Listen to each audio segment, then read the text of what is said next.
اعوذ باللہ من الشیطان الرجیم بسم اللہ الرحمن الرحیم۔ اس سے پچھلے سبق کے اندر ہم نے یہ پڑھ لیا تھا کہ حضرت عبد المطلب کی جب وفات ہوئی تو اس وقت آپ صلی اللہ علیہ وسلم کی جو عمر مبارک تھی وہ 8 سال تھی، اور وہ وفات سے پہلے آپ صلی اللہ علیہ وسلم کو حضرت ابو طالب کے سپرد کر گئے، اور پھر آپ صلی اللہ علیہ وسلم کی جو تربیت ہے اور جو پرورش ہے وہ ابو طالب کرنے لگے، اور اپنے بچوں سے بڑھ کر آپ صلی اللہ علیہ وسلم کا خیال کرتے تھے، لیکن بدقسمتی سے انہوں نے اسلام قبول نہیں کیا، اور آخری وقت تک آپ صلی اللہ علیہ وسلم انہیں دعوت دیتے رہے، لیکن انہوں نے اسلام قبول نہیں کیا۔ تو جب آپ صلی اللہ علیہ وسلم کی عمر مبارک 12 سال کی ہو گئی، جب آپ 12 سال کے ہو گئے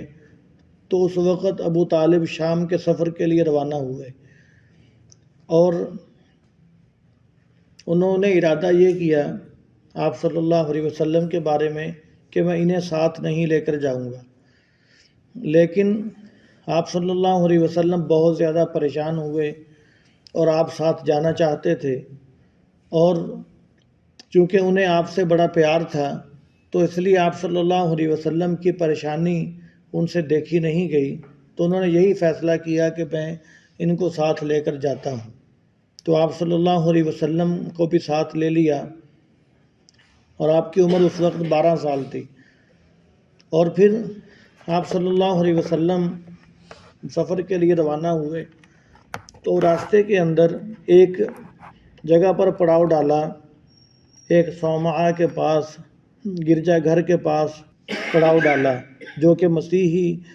عبادت گاہ تھی۔ وہ جب ابو طالب نے اپنے ساتھیوں کے ساتھ وہاں پر پڑاؤ ڈالا، وہاں پر رکے، کچھ دیر ٹھہرے، تو اس عبادت گاہ کا جو راہب تھا اس کا نام تھا بحیرہ راہب، تو وہ فوراً اس قافلے کی طرف آیا اور اس قافلوں کو بہت زیادہ غور سے دیکھنے لگا۔ ابو طالب نے حیران ہو کر پوچھا کہ ہم تو پہلے بھی سفر کرتے رہتے ہیں، ہم پہلے بھی یہاں پر رکتے ہیں، تو پہلے کبھی آپ اپنی عبادت گاہ سے باہر نہیں آئے، تو اس دفعہ کیا وجہ ہے کہ آپ اپنی عبادت گاہ سے بھی باہر آئے ہیں اور بڑے غور سے دیکھ رہے ہیں؟ تو وہ جو بحیرہ راہب تھے وہ کہنے لگے کہ اس لیے کہ جب آپ آ رہے تھے تو آپ کے ساتھ یہ ایک بچہ ایسا ہے کہ میں نے دور سے دیکھا کہ ہر شجر و حجر، ہر درخت، ہر پتھر، ہر پہاڑ اس کو سلام کر رہا تھا اور اس کے سامنے جھک رہا تھا، گویا کہ اس کو سجدہ کر رہا ہو۔ تو میں یہ منظر میں نے دور سے دیکھا، تو اس لیے میں بہت زیادہ حیران ہوا کہ اس قافلے کے اندر کوئی انوکھا بچہ ہے، تو اس لیے میں آپ کو غور سے دیکھ رہا ہوں۔ تو اس نے پہلے تو غور سے دیکھا، پھر انہوں نے آپ صلی اللہ علیہ وسلم کے بازو کو پکڑ لیا اور بازو کو پکڑ کر کہا کہ ھذا سید العالمین، ھذا رسول رب العالمین یبعثہ اللہ رحمۃ للعالمین۔ اس نے کہا کہ یہ تو تمام جہانوں کا سردار بچہ ہے، اور یہ تو رب العالمین کا رسول بننے والا ہے، اور اس کو تو اللہ تبارک و تعالیٰ نے تمام جہانوں کے لیے رحمت بنا کر بھیجا ہے۔ اور پھر اس نے کہا کہ میں یقین سے یہ بات کہتا ہوں کہ ان کی پشت پر مہر نبوت بھی ہے جو کہ سیب کی شکل کی ہے، وہ ان کی علامت ہے کہ یہ مستقبل کے اندر نبی بننے والے ہیں۔ اور وہ کہنے لگا کہ ہم اپنی کتابوں کے اندر جو آخری نبی کی علامتیں پاتے تھے،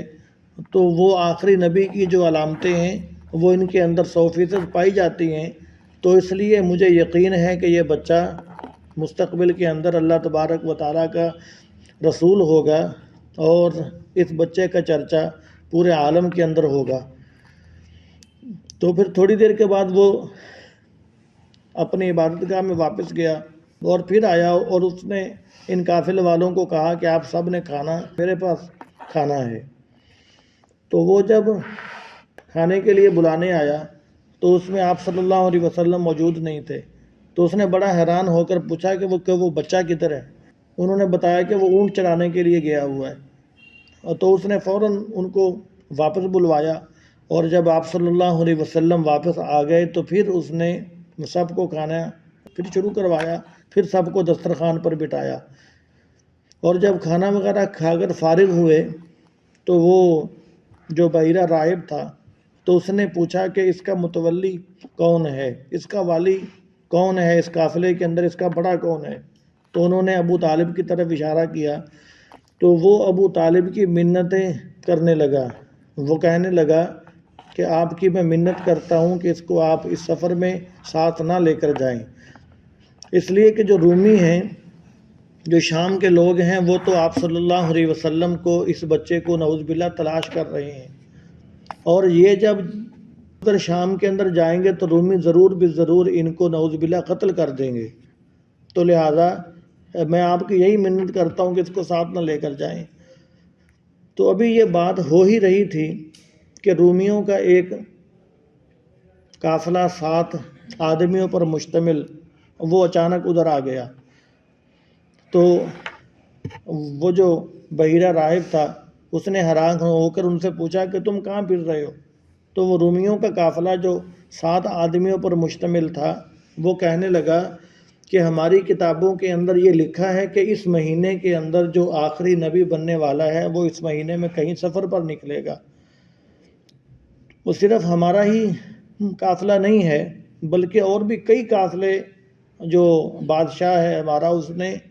پوری دنیا کے اندر کئی قافلے چھوڑے ہوئے ہیں کہ جو آخری نبی جو بننے والا ہے اس کی یہ نشانیاں ہیں، لہذا اس کو ڈھونڈ کر لاؤ، یا اس کو ڈھونڈ کر لاؤ یا اس کو قتل کرو. تو لہٰذا ہم تو اس کو تلاش کرنے کے لیے نکلے ہیں. تو پھر اس بحیرہ راہب نے کہا کہ جو اللہ تبارک و تعالیٰ کو منظور ہے، جس کا دنیا میں آنا، پورے عالم کا سردار بننا، جو اللہ تبارک و تعالیٰ کو منظور ہے، تو اللہ تبارک و تعالیٰ کی قدرت کو کون روک سکتا ہے؟ جو کام اللہ تعالیٰ کرنا چاہتے ہیں وہ کام کو، اس کام کو آپ کیسے روک سکتے ہیں؟ لہٰذا یہ تمہارا اقدام ٹھیک نہیں ہے. تو اس نے انہیں سمجھایا. تو ان رومیوں کے قافلے نے اس بات کی یقین دہانی کروائی کہ ٹھیک ہے، ہم اب انہیں تلاش نہیں کریں گے، ہم اب واپس جاتے ہیں یا یہاں پر ٹھہرتے ہیں، اب ہم یہ کام نہیں کریں گے. تو اس واقعے سے عرض کرنے کا مقصد یہ کہ آپ صلی اللہ علیہ وسلم ابھی 12 سال کی عمر کے تھے. تو اس وقت بھی آپ صلی اللہ علیہ وسلم کی نشانیوں کو دیکھ کر لوگ پہچان لیتے تھے. اور پھر جب آپ صلی اللہ علیہ وسلم ابھی 12 سال کی عمر تھی، جب اسی سفر کے اندر جب اونٹ چرا کر واپس آ رہے تھے تو اس بحیرہ راہب نے دیکھا کہ ہر طرف دھوپ ہے، لیکن آپ صلی اللہ علیہ وسلم کے اوپر ایک بادل نے سایہ کیا ہوا ہے، اور وہ بادل بھی آپ کے ساتھ ساتھ ہی آگے آ رہا ہے. بڑے پروٹوکول کے ساتھ آپ صلی اللہ علیہ وسلم کے اوپر اس نے سایہ کیا ہوا ہے. تو وہ یہ دیکھ کر بھی بڑا متاثر ہوا اور اس کو اور زیادہ یقین ہو گیا کہ یہ واقعتاً اللہ تبارک و تعالیٰ کے آخری نبی بننے والے ہیں. تو اس کے بعد پھر جو واقعہ فیل پہلے گزشتہ سبق کے اندر بیان کیا گیا، تو اس کے سیرت کے اندر اس کے بعد ایک واقعہ رونما ہوا جس کو حرب الفجار کہا جاتا ہے. حرب الفجار کا مطلب یہ کہ جنگ ہوئی قبیلہ قریش کی اور قبیلہ کیس کے درمیان، اور اس وقت آپ صلی اللہ علیہ وسلم کی عمر مبارک 14 یا 15 سال تھی. تو قبیلہ قریش کے سردار تھے اور دوسری طرف قبیلہ کیس کے لوگ تھے. تو ان کے درمیان جنگ ہوئی. تو آپ صلی اللہ علیہ وسلم کے جو چچا تھے وہ آپ صلی اللہ علیہ وسلم کو بھی اس جنگ میں ساتھ لے کر گئے. اب آپ صلی اللہ علیہ وسلم اس جنگ میں تو گئے، آپ کی عمر 14-15 سال تھی، جنگ کرنے کے قابل تھے، لیکن اس کے باوجود جا کر آپ صلی اللہ علیہ وسلم نے جنگ نہیں فرمائی، اس لیے کہ وہ تو جہالت کی جنگیں تھیں، وہ کوئی اسلام اور کفر کی جنگ تو تھی نہیں. تو آپ صلی اللہ علیہ وسلم کی عمر 14-15 سال تھی، جنگ کرنے کے قابل تھے، لیکن آپ صلی اللہ علیہ وسلم نے جا کے لڑائی نہیں فرمائی، ایک طرف تشریف رکھے اور صرف گئے اس لیے کہ جو چچا تھے وہ آپ صلی اللہ علیہ وسلم کو ساتھ لے کر گئے۔ اور پھر اس کے بعد جو حرب الفجار، یعنی کہ اس لڑائی کو حرب الفجار کہا جاتا ہے، جب آپ کی عمر 14 یا 15 سال تھی۔ اس کے بعد جب یہ معاملہ پیش آیا تو اس وقت لوگوں نے آپس کے اندر مشورہ کیا کہ سارے قبیلوں کو ملا کر آپس میں معاہدہ ہونا چاہیے، اور اس بات کا معاہدہ ہونا چاہیے کہ آج کے بعد ہم جنگ نہیں کریں گے، اس طرح کی فضول جنگ نہیں کریں گے، اس لیے کہ جب جنگ ہوتی ہے تو بہت زیادہ نقصان ہوتا ہے۔ تو آپ صلی اللہ علیہ وسلم بھی اس معاہدے کے اندر شریک ہوئے، اور وہ معاہدہ عبداللہ بن جدعان جو کہ حضرت عائشہ رضی اللہ تعالی عنہا کے چچا زاد بھائی تھے، ان کے گھر کے اندر یہ معاہدہ ہوا، اور اس معاہدے کو حلف الفضول کہا جاتا ہے۔ حلف الفضول، فضول اس لیے کہا جاتا ہے کہ اس میں 3 شخص ایسے شامل ہوئے تھے اس معاہدے کے اندر کہ جن کا نام فضل تھا۔ ایک فضل بن فضالہ تھا، ایک فضل بن وداع، ایک فضیل بن حارث۔ تو تینوں کے نام کے اندر لفظ فضل آتا تھا، تو اس لیے اس معاہدے کو حلف الفضول کہا جاتا ہے۔ تو اس معاہدے کے اندر بھی آپ صلی اللہ علیہ وسلم نے بڑا کردار ادا کیا، اور آپ صلی اللہ علیہ وسلم نے شرکت فرمائی تاکہ آئندہ اس طرح کی فضول جنگیں نہ ہوں۔ اور اس کے بعد جب آپ صلی اللہ علیہ وسلم کی عمر اس موقع پر بھی 14-15 سال سے زیادہ ہو چکی تھی، تو اب آپ صلی اللہ علیہ وسلم تجارت کے اور لوگوں سے معاملات کرنے کے قابل ہو گئے۔ تو جب قابل ہوئے تو لوگوں کے اندر آپ صلی اللہ علیہ وسلم کی جو شہرت تھی امانت داری کی، وہ بہت زیادہ ہوئی۔ لوگوں کے اندر یہ مشہور ہو گیا کہ یہ جو آپ کے بارے میں کہ یہ بہت ہی بامروت ہیں اور بہت اچھے اخلاق والے ہیں، اور ہمسایوں کا خیال کرنے والے ہیں، بڑے حلیم بردبار ہیں اور سچے ہیں، امانت دار ہیں، اور فحش کام سے، ہر برائی کی بات سے آپ صلی اللہ علیہ وسلم دور رہتے ہیں۔ اسی دوران ایک شخص جس کا نام عبداللہ بن ابی الحمصا تھا، وہ اپنا واقعہ بیان کرتا ہے۔ وہ کہتا ہے کہ ابھی تک آپ صلی اللہ علیہ وسلم نے اعلان نبوت بھی نہیں فرمایا تھا، اعلان نبوت سے یہ پہلے کی باتیں۔ تو وہ واقعہ اپنا بیان کرتا ہے۔ وہ کہتا ہے کہ میں نے آپ صلی اللہ علیہ وسلم کے ساتھ کوئی معاہدہ کیا، جو معاہدہ کیا، میں نے کوئی کاروبار کیا، کوئی معاملہ کیا، تو میں نے انہیں کچھ دینار یا کوئی درہم دینے تھے۔ تو وہ کہتا ہے کہ میں نے ان سے یہ کہا آپ صلی اللہ علیہ وسلم سے کہ آپ ادھر رکیں تو میں ابھی آتا ہوں۔ اب آپ صلی اللہ علیہ وسلم نے اس کو کہہ دیا کہ ٹھیک ہے، میں تیری انتظار میں ادھر رکتا ہوں۔ تو وہ جا کر اپنے کام کاج کے اندر مشغول ہو گیا، اس کو بھول گیا۔ تو 3 دن کے بعد اس کو یاد آیا کہ میں نے تو انہیں یہ کہا تھا کہ آپ ادھر رکے، میں آتا ہوں، اور انہوں نے مجھے کہا تھا کہ میں آپ کا انتظار کر رہا ہوں۔ تو اس کو 3 دن کے بعد یاد آیا، تو وہ 3 دن کے بعد وہ کہتا ہے کہ میں آیا تو آپ صلی اللہ علیہ وسلم اسی جگہ پر تشریف فرما ہیں، اس لیے کہ آپ صلی اللہ علیہ وسلم نے سوچا کہ میں نے اس کو اب کہہ دیا کہ میں تیرا انتظار کروں گا، لہٰذا جب تک وہ نہیں آئے گا اس وقت تک میں اس کا ادھر انتظار کروں گا۔ یعنی اعلان نبوت سے پہلے، بعثت سے پہلے آپ صلی اللہ علیہ وسلم کے معاملات اتنے صاف شفاف تھے، اور جس کے ساتھ بھی آپ صلی اللہ علیہ وسلم تجارت کرتے تھے تو وہ جو آپ صلی اللہ علیہ وسلم کا تجارت کے اندر جو شریک بنتا تھا، جو پارٹنر ہوتا تھا، یہ جس کے ساتھ کوئی خرید و فروخت کرتے، تو وہ بہت خوش ہوتا تھا، اور وہ بڑا خوش ہو کر کہتا تھا کہ یہ جو میرا شریک ہے یہ بہت ہی اچھا ہے، اس لیے کہ یہ کسی بات کو ٹالتا بھی نہیں ہے اور کسی معاملے کے اندر یہ جھگڑا بھی نہیں کرتا۔ اب مثال کے طور پر اگر میں یعنی کہ لوگ اس کو ان کو کہہ دیتے کہ ہم اس طرح کر لیتے ہیں، یہ اس طرح کر لیتے ہیں، تو آپ فوراً مان جاتے کہ ٹھیک ہے، جس طرح یعنی کہ آپ کا جس طرح آپ کو آسانی ہے، آپ کو اطمینان ہے، تو آپ صلی اللہ علیہ وسلم کے بارے میں مشہور ہو گیا کہ یہ کسی بات کو ٹالتے بھی نہیں ہیں اور کسی کام کے اندر جھگڑا بھی نہیں کرتے۔ اور پھر اس کے بعد پھر آپ صلی اللہ علیہ وسلم شام کے سفر کی طرف روانہ ہوئے، تو اس کا معاملہ یہ ہوا کہ حضرت ختیجہ رضی اللہ تعالی عنہا آپ صلی اللہ علیہ وسلم کی جو سب سے پہلی زوجہ محترمہ ہیں، تو ان کا جو سامان تجارت ہے وہ پہلے دوسرے لوگ لے کر جاتے تھے، تو اور ان کا جو سامان تجارت ہوتا تھا وہ سارے قریش سے زیادہ ہوتا تھا، یعنی کہ سارے قریش کا سامان تجارت ایک طرف اور صرف حضرت ختیجہ رضی اللہ تعالی عنہا کا جو سامان تجارت تھا وہ ایک طرف ہوتا تھا، یعنی ان کا سامان تجارت سارے قریش سے زیادہ ہوتا تھا۔ تو وہ پہلے لوگوں کو بیچتی تھی، کیونکہ خود تو عورت ذات تھی، تو لوگ لے کر جاتے تھے ان کا سامان، تجارتی سامان، اور ان کا پرافٹ لوگوں کا اس میں ہوتا تھا، کمیشن ہوتا تھا۔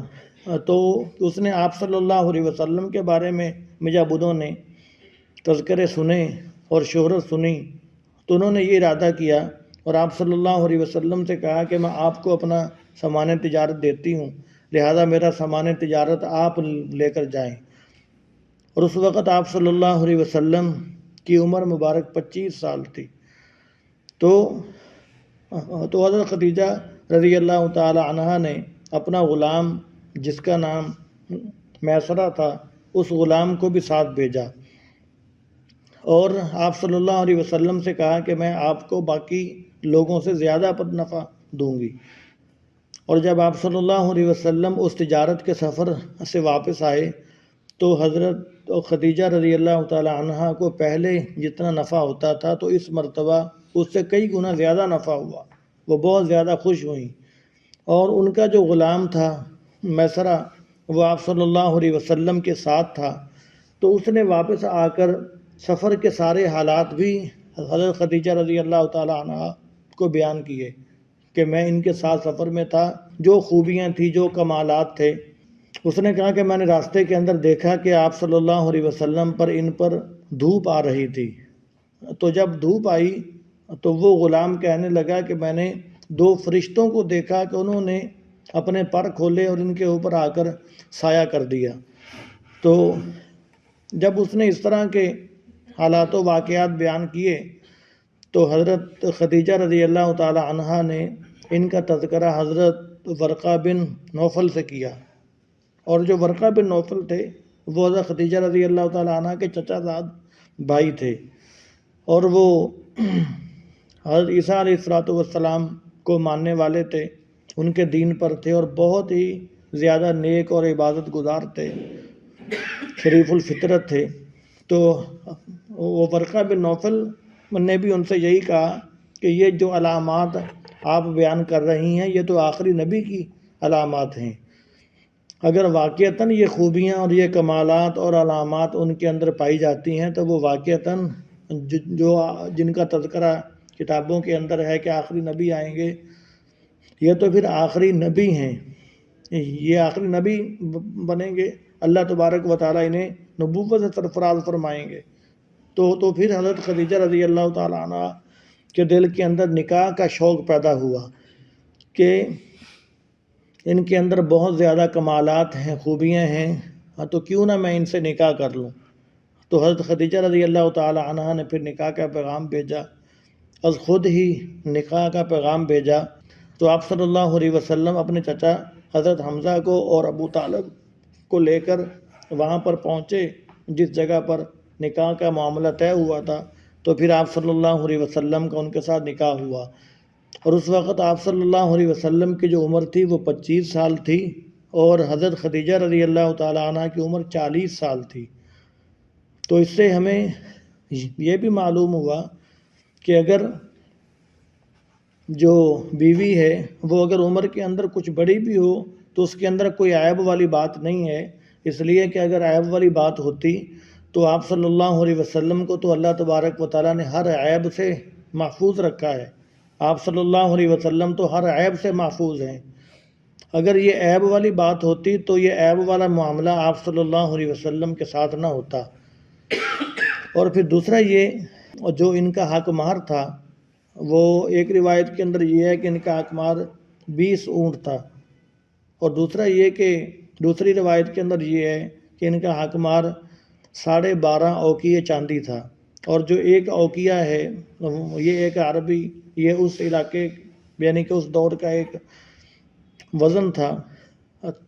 تو ایک اوقیہ جو ہے وہ 40 درہم کا ہوتا ہے، یعنی کل حق مہر جو تھا وہ 500 درہم تھا. بلکہ جو 10 درہم ہوتے ہیں وہ 2 تولے اور 7.5 ماشے کے 10 درہم ہوتے ہیں. تو ان کا حق مہر کل 500 درہم تھا. اور ان کے جو ان کے باقی یعنی کہ نکاح کے احوال ہیں، جو باقی جو ان کے حالات زندگی ہیں، وہ آگے جہاں پر ازواج مطہرات کا تذکرہ آئے گا تو وہاں پر تفصیل سے انشاءاللہ بیان کریں گے. تو بہرحال آپ صلی اللہ علیہ وسلم کا اس موقع پر حضرت خدیجہ رضی اللہ تعالی عنہا سے نکاح ہوا، اور 25 سال کی عمر تھی اور ان کی عمر 40 سال تھی. اور یہاں پر ایک بات یہ بھی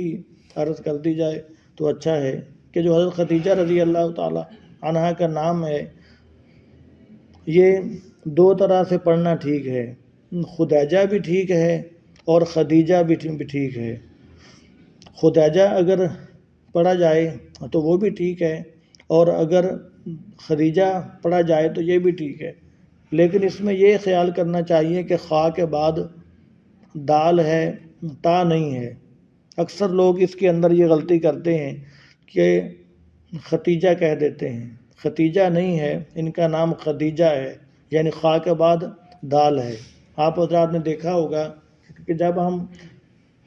لکھتے ہیں تو لکھنے کے اندر بھی خا کے بعد تا نہیں لکھتے، خا کے بعد دال ہی لکھتے ہیں. یہ ہماری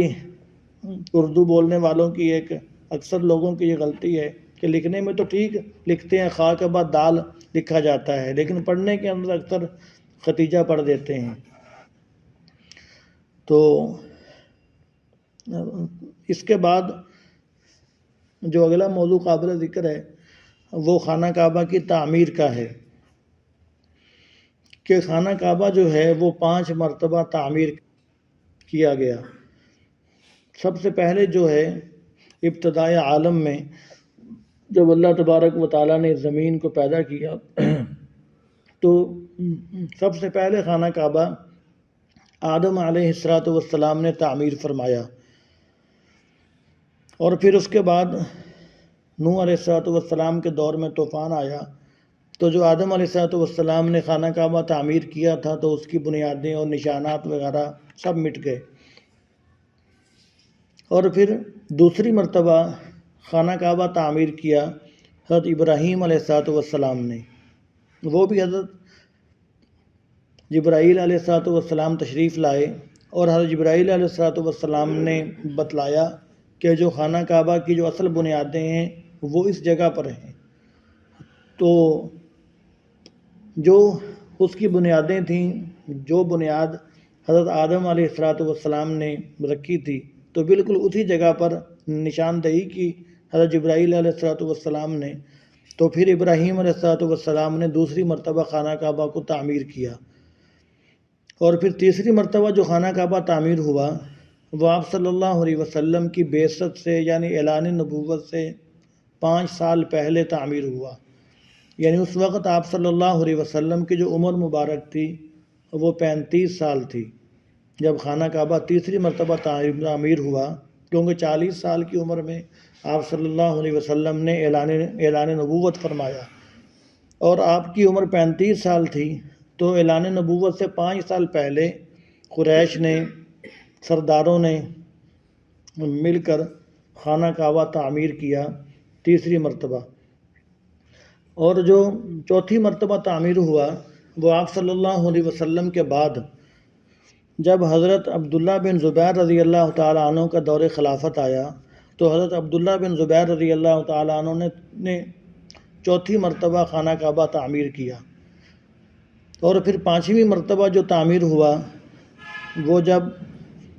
حجاج بن یوسف کا دور آیا، جو کہ بہت مشہور و معروف ظالم گزرا ہے حجاج بن یوسف، تو پانچویں مرتبہ خانہ کعبہ اس نے تعمیر کیا۔ تو جو حجاج بن یوسف نے خانہ کعبہ تعمیر کیا تھا، تو آج جو دیواریں ہیں، جو آج بنیادیں ہیں، جو اس کی بلڈنگ جو نظر آتی ہے، وہ وہی ہے کہ جو حجاج بن یوسف نے تعمیر کی تھی۔ اس کے بعد اگر کوئی مرمت وغیرہ کی ضرورت پڑے تو وہ تو ہوتی رہتی ہے، لیکن جو اس کی دیواریں اور جو اس کی جو بنیادیں وغیرہ ہیں، جو اصل ہے وہ وہی ہے کہ جو حجاج بن یوسف کے دور میں ہوا۔ اور اس کے اندر ایک بات بہت اہم ہے، وہ یہ کہ خانہ کعبہ کے اندر 3 تبدیلیاں کر دی گئیں۔ جو ابراہیم علیہ السلام نے تعمیر کیا تھا تو اس وقت 3 چیزیں تھیں جو کہ اب نہیں ہیں۔ ابراہیم علیہ السلام نے جو تعمیر کیا تو اس میں ایک یہ تھی کہ جو حتیم کی جگہ ہے، جو خانہ کعبہ کے ساتھ دیوار ہے، جو حتیم کی جگہ ہے، وہ بھی خانہ کعبہ کا حصہ تھا۔ ابراہیم علیہ السلام نے جو تعمیر کیا تو حتیم کو بھی خانہ کعبہ کے اندر لیا۔ خانہ کعبہ حتیم خانہ کعبہ کا حصہ تھا، جو خانہ کعبہ کے ساتھ ایک دیوار سی بنی ہوئی ہے۔ جو حضرات گئے ہیں وہ جانتے ہیں کہ جس طرف میزاب رحمت ہے، پرنالہ ہے، اس طرف ایک دیوار سی بنی ہوتی ہے۔ ویڈیو کے اندر بھی جو نہیں گئے دیکھتے رہتے ہیں تصویروں کے اندر۔ تو ایک تو حضرت ابراہیم علیہ السلام نے جب تعمیر کیا تھا، ایک تو وہ حتیم بھی بیت اللہ شریف کا ہی حصہ تھا۔ دوسرا یہ تھا کہ جو خانہ کعبہ کا دروازہ تھا وہ زیادہ اونچا نہیں تھا، وہ بالکل زمین کے برابر تھا، ہر آدمی آسانی سے اندر داخل ہو سکتا تھا۔ تو تیسرا یہ تھا کہ خانہ کعبہ کے دروازے 2 تھے، ایک دروازہ داخل ہونے کا تھا، دوسرا دروازہ باہر نکلنے کا تھا۔ تو خانہ کعبہ کے دروازے 2 تھے۔ تو ابراہیم علیہ السلام نے ان 3 تبدیلیوں کے ساتھ، جو کہ تبدیلیاں بعد میں کی گئیں، تو ابراہیم علیہ السلام نے ان تینوں اوصاف کے ساتھ خانہ کعبہ تعمیر کیا۔ تو جب آپ صلی اللہ علیہ وسلم کے اعلان نبوت سے پہلے جب خانہ کعبہ تیسری مرتبہ تعمیر ہوا، قریش نے تعمیر کیا، جب آپ کی عمر 35 سال تھی، تو انہوں نے یہ تینوں چیزیں ختم کر دیں جو ابراہیم علیہ السلام نے رکھی تھیں۔ ایک تو انہوں نے حتیم کو باہر نکال دیا، دوسرا انہوں نے دروازہ بہت اونچا کر دیا، تیسرا انہوں نے ایک دروازہ بند کر دیا، بس صرف ایک دروازہ ہی رکھا کہ جس کے بارے میں ہم چاہیں گے وہ اندر داخل ہوگا، اور دوسرا انہوں نے دروازہ اونچا کر دیا کہ جس کو ہم اجازت دیں گے، اس کو ہم سیڑھی دیں گے، وہی اندر جا سکے گا، ہر آدمی اندر نہیں جا سکے گا۔ تو انہوں نے، قریش نے، آپ صلی اللہ علیہ وسلم کی عمر 35 سال تھی، اعلان نبوت سے 5 سال پہلے یہ 3 تبدیلیاں کر دیں۔ اور جب آپ صلی اللہ علیہ وسلم نے اعلان نبوت فرمایا تو آپ اپنی زندگی کے اندر یہ فرمایا کرتے تھے کہ میرا جی یہ چاہتا ہے کہ میں خانہ کعبہ کو ویسے ہی کروں جیسے ابراہیم علیہ السلام نے تعمیر کیا تھا۔ تو آپ کی زندگی میں اکثر فرمایا کرتے تھے اور فرماتے کہ میں یہ اس لیے نہیں کر رہا کہ لوگ ابھی نئے نئے مسلمان ہوئے ہیں، لوگ کہیں فتنے فساد کے اندر مبتلا نہ ہو جائیں، مجھے یہ ڈر ہے۔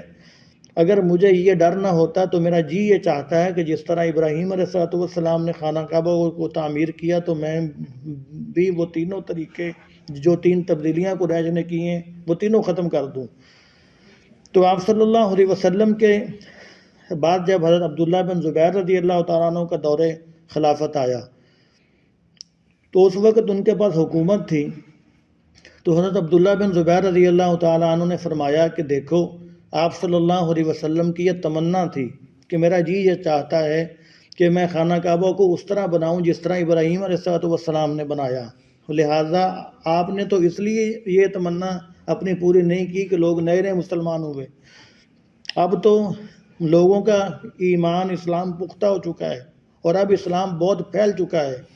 اب اسلام بہت زیادہ آگے بڑھ چکا ہے، لہذا اب ہمیں کوئی خطرہ نہیں ہے، کسی سے ڈر وغیرہ نہیں ہے، لہذا اب ہم وہ خانہ کعبہ کو اسی طریقے پر بنائیں گے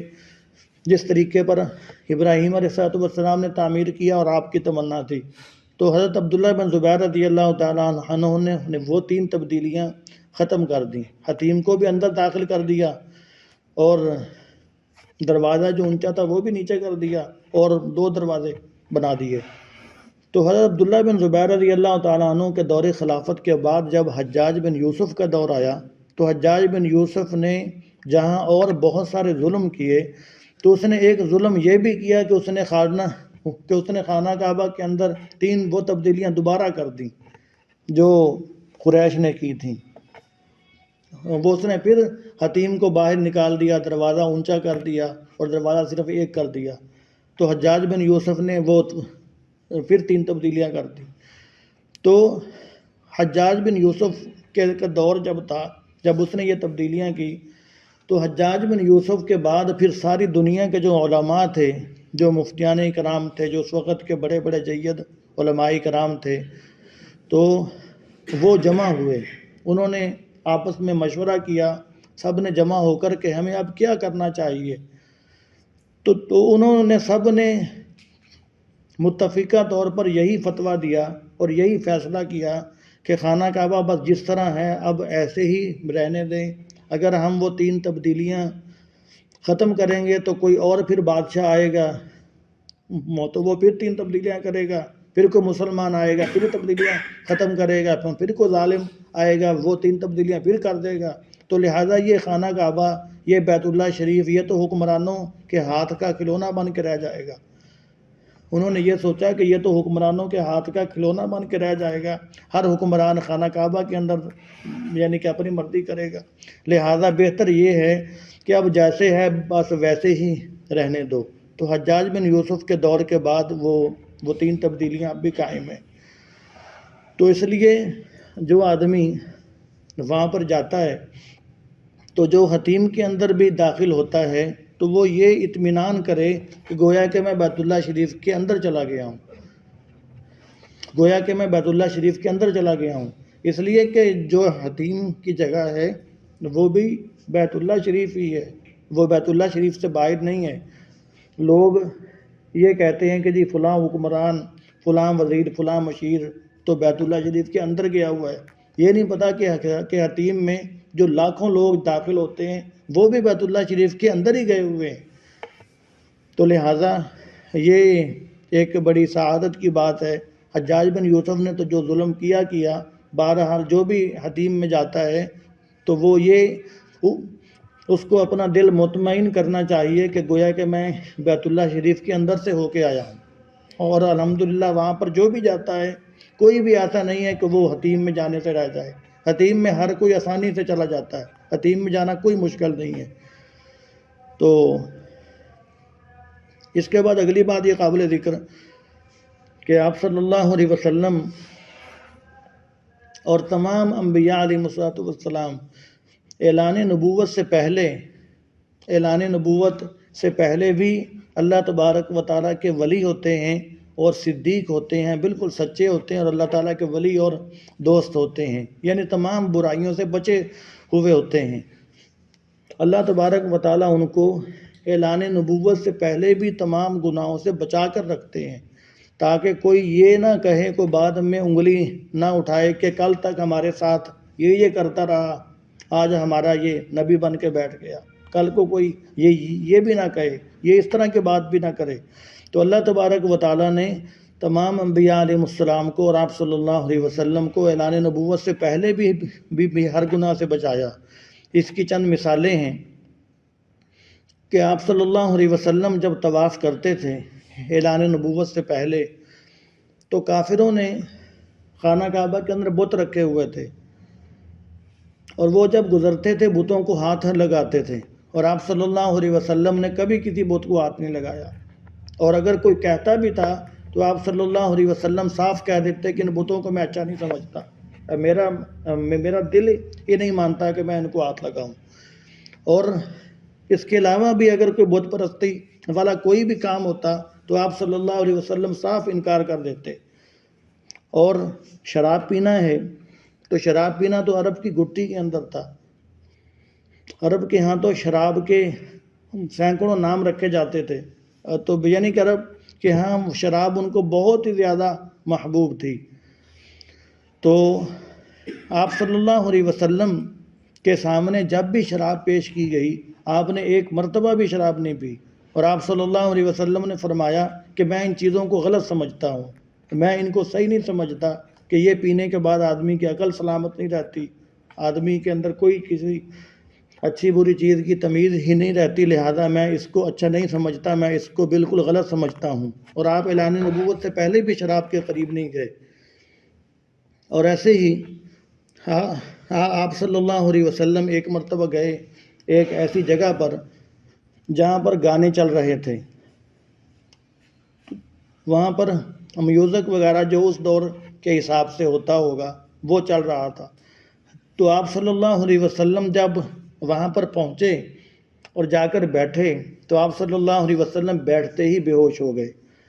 اور بالکل ہوش نہیں رہا آپ صلی اللہ علیہ وسلم کو۔ تو آپ صلی اللہ علیہ وسلم فرماتے ہیں کہ میں ادھر پہنچتے ہی بے ہوش ہو گیا۔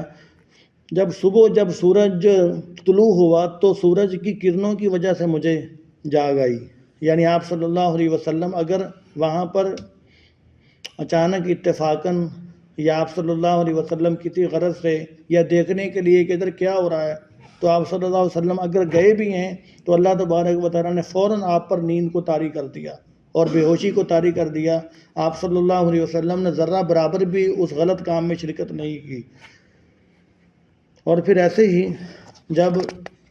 خانہ کعبہ کی غالباً تعمیر ہو رہی تھی، تو خانہ کعبہ کی تعمیر ہو رہی تھی جو آپ صلی اللہ علیہ وسلم کے اعلان نبوت سے پہلے یا کسی اور موقع پر آپ صلی اللہ علیہ وسلم پتھر اٹھا کر لا رہے تھے، تو آپ کے چچا نے کہا آپ صلی اللہ علیہ وسلم کو کہ آپ نے تہمت باندھی ہوئی ہے، یعنی یہ چادر آپ نے باندھی ہوئی ہے، لہذا آپ کو پتھر اٹھانے میں مشکل پیش آ رہی ہے، آپ اس طرح کریں یہ تہمت جو چادر باندھی ہوئی ہے یہ اتار دیں۔ تو آپ صلی اللہ علیہ وسلم فرماتے ہیں کہ میں نے ان کے کہنے پر، ان کے اصرار پر ابھی چادر کھولنے کا ارادہ ہی کیا تھا کہ مجھے ایک دم غیب سے آواز آئی کہ یا محمد عورتک، یا محمد عورتک، کہ اے محمد اپنے سطر کا خیال کرو، اے محمد اپنے سطر کا خیال کرو۔ تو آپ صلی اللہ علیہ وسلم فرماتے ہیں کہ غیب سے مجھے یہ آواز آئی تو میں نے فوراً اپنی چادر سنبھال لی، پھر بھی اس کے بعد میں نے کبھی سطر نہیں کھولا کسی کے سامنے بھی۔ یعنی آپ صلی اللہ علیہ وسلم کی اللہ تعالیٰ نے آپ صلی اللہ علیہ وسلم کی اور تمام انبیاء علیہ السلام کی اس قدر حفاظت فرمائی۔ تو ایک مرتبہ یہ بھی ہوا کہ آپ صلی اللہ علیہ وسلم کے سامنے کوئی کھانا پیش کیا گیا کہ وہ جو گوشت وغیرہ تھا وہ بتوں کے نام پر ذبح کیا گیا تھا، اللہ تعالیٰ کے نام پر ذبح نہیں کیا گیا تھا، بتوں کے نام پر ذبح کیا گیا، غیر اللہ کے نام پر ذبح کیا۔ تو